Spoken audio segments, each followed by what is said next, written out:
welcome to our minisodes on agents with our agent assistant, Alice Hoskins. Thank you so much for joining us today, Alice. Oh, it's a pleasure. I'm very excited to be here. Thanks for having me. Yeah, it's lovely to meet you, Alice. Would you mind introducing yourselves to our listeners, please?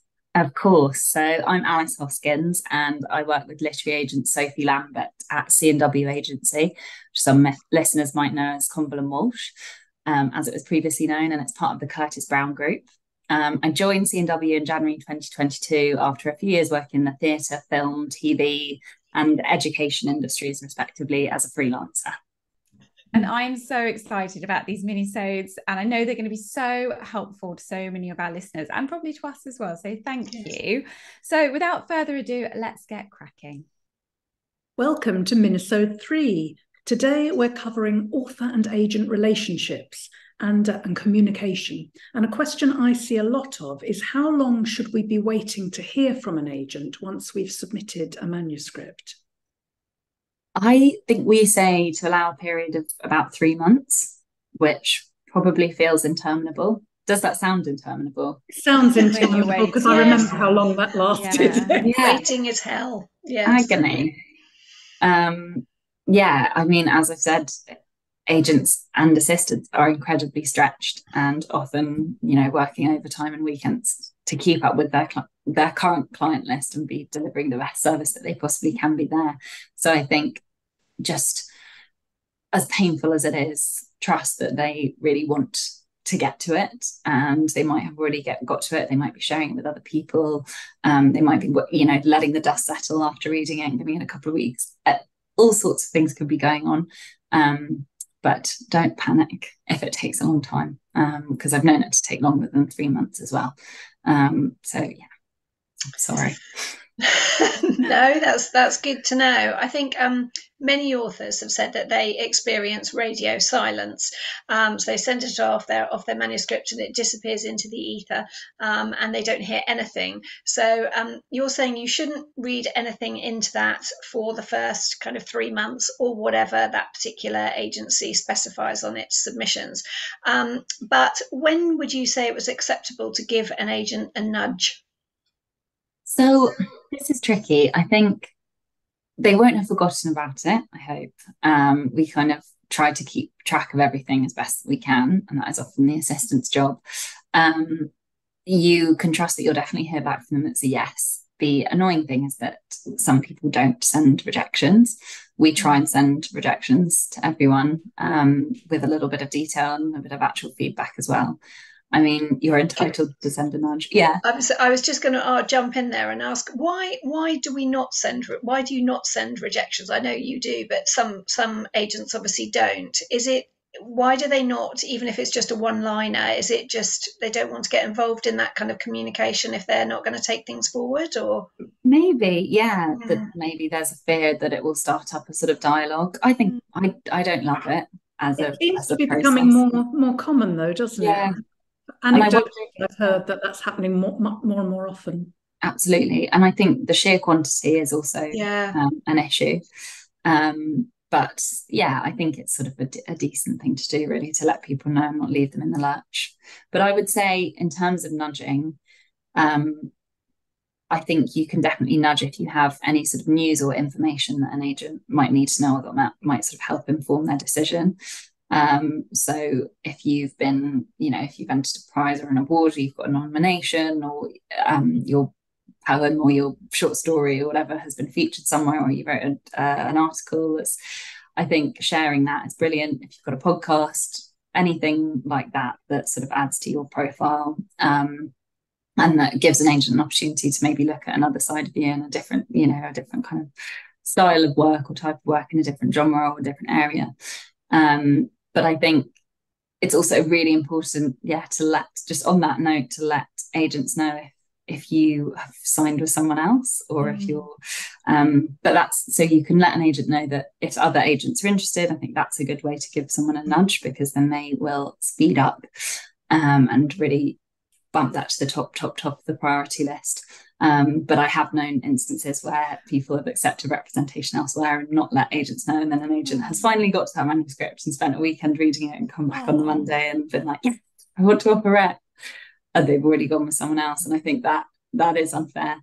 And to avoid doing that, I basically. can imagine.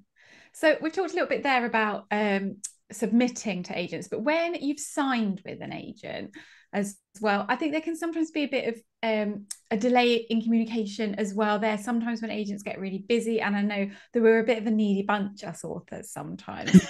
So how long do you think it's acceptable for a signed author to wait for an email back to a question, do you think?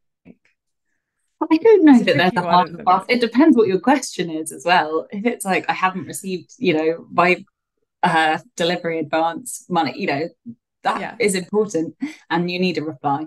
And I think often, I think it's okay to say, please, can you prioritize me? And maybe a different way of saying that. But I think radio silence is agonizing in any situation. But just don't panic. And I think trying to read anything into it is a waste. So that's the thing, isn't it? Yeah, I think it's a waste of time, as with anything in life. Is kind of like, it's something completely sort of outside of your control, that actually catastrophizing is going to be more disastrous than the reality.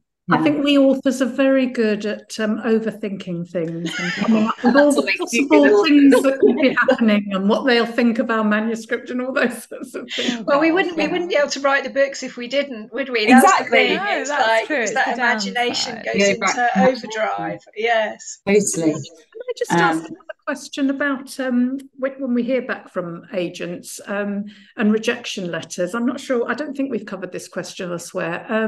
There are different types of rejection letters, aren't there? Some are very like a form letter and very sort of impersonal, and others are rejecting you, but they've got some nice little comments and feedback. And is that something that you would do, or an agent would do, to sort of encourage someone? Is that? Yeah, certainly.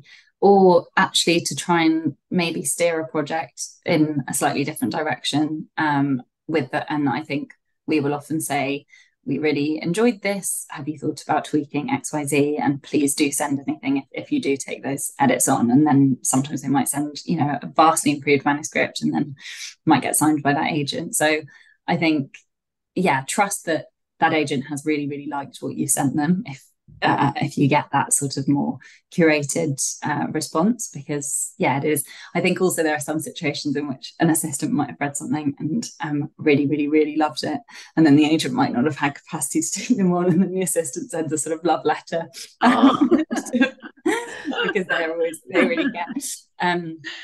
But I think those are lovely, those sorts of responses. Great. And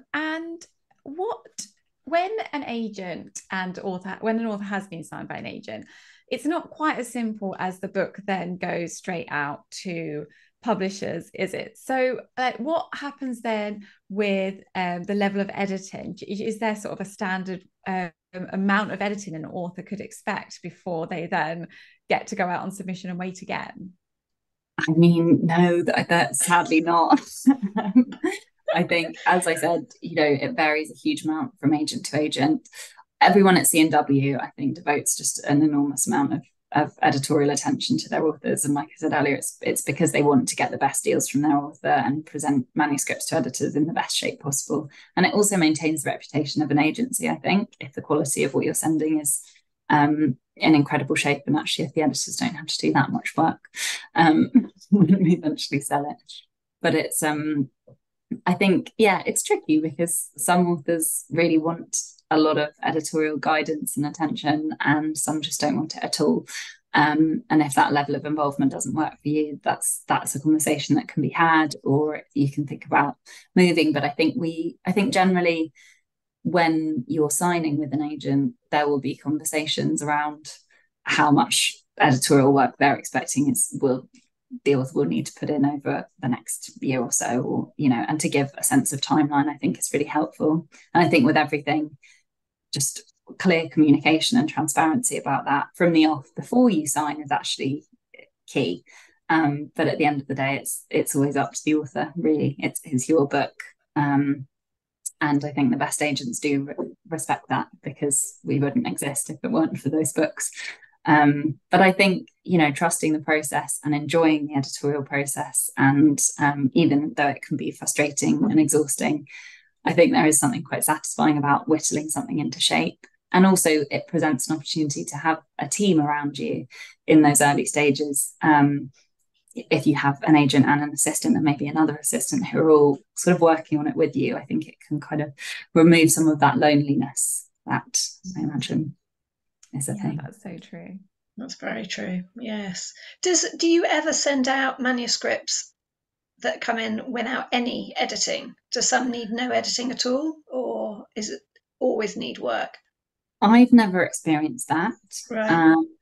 I think I've known some to just go out on a partial if it's a really exciting book and actually the last 70% needs a huge amount of work, and kind of the skill that agents have in sort of creating a lot of buzz around a title. But yeah, on the whole, we'll work very closely. That's all we've got time for in today's minisode. Thank you so much for answering all our questions, Alice, and join us next week, listeners, where we'll be asking all the other questions that you want to know.